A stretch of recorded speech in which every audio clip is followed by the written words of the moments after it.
नमस्ते और स्वागत है हमारे आज के एपिसोड में। आज हम बात करेंगे नावा लिमिटेड की Q4 और FY25 की कमाई पर। रिपोर्ट्स कह रही हैं कि इस बार कंपनी ने रिकॉर्ड प्रॉफिट कमाया है। बिल्कुल। पीएटी यानी प्रॉफिट आफ्टर टैक्स 434 करोड़ रुपए रहा है। ये अब तक का सबसे ज्यादा है। और सबसे दिलचस्प बात यह है कि हर सेगमेंट मेटल्स, माइनिंग और एनर्जी में अच्छा ग्रोथ देखने को मिला है।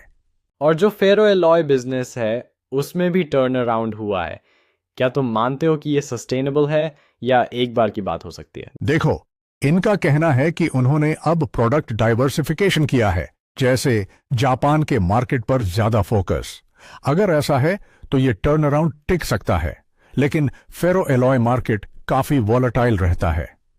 हाँ, और इस बार MEL को $5 मिलियन की पेमेंट भी मिली है, जिससे उन्होंने शेयर होल्डर लोन चुका दिया। ये एक पॉजिटिव सिग्नल है। एक और पॉइंट है जो मुझे दिलचस्प लगा। इन्होंने इस साल 2 कॉरपोरेट एक्शन किए, एक स्टॉक स्प्लिट और एक शेयर बायबैक। 360 करोड़ का बायबैक। क्या यह शेयर होल्डर वैल्यू को बढ़ाने का संकेत है?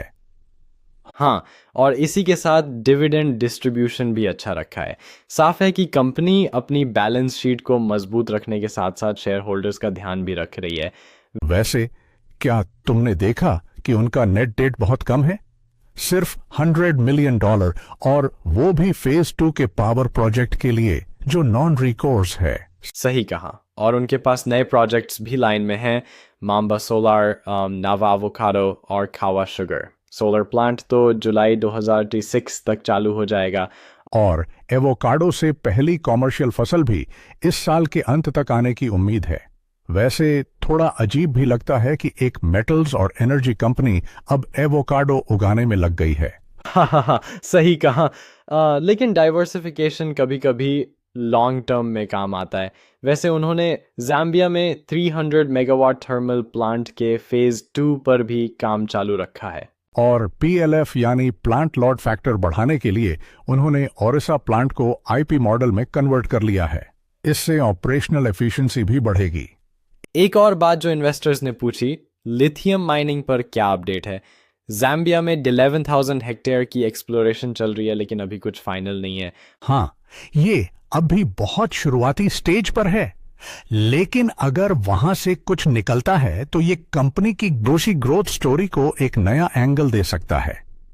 एक बात मैं नोट करना चाहूँगा, FY26 तक MEL को टैक्स में 100% एक्सेम्पशन है, लेकिन FY27 से ये 50% हो जाएगा। यानी टैक्स बढ़ेगा, जिससे नेट प्रॉफिट थोड़ा दब सकता है। और इसी को ध्यान में रखकर कंपनी ऑपरेशनल एफिशिएंसी बढ़ाने और नए मार्केट्स में घुसने पर जोर दे रही है। तो कुल मिलाकर एक अच्छी report, strong management and well planned projects. But आगे की ग्रोथ के लिए माइंस की क्वालिटी और मार्केट डिमांड दोनों बहुत क्रिटिकल होंगे। बिल्कुल। अब देखना यह है कि क्या नावा लिमिटेड अगले कुछ सालों में इन इनिशिएटिव्स को प्रॉफिट में बदल पाती है या नहीं।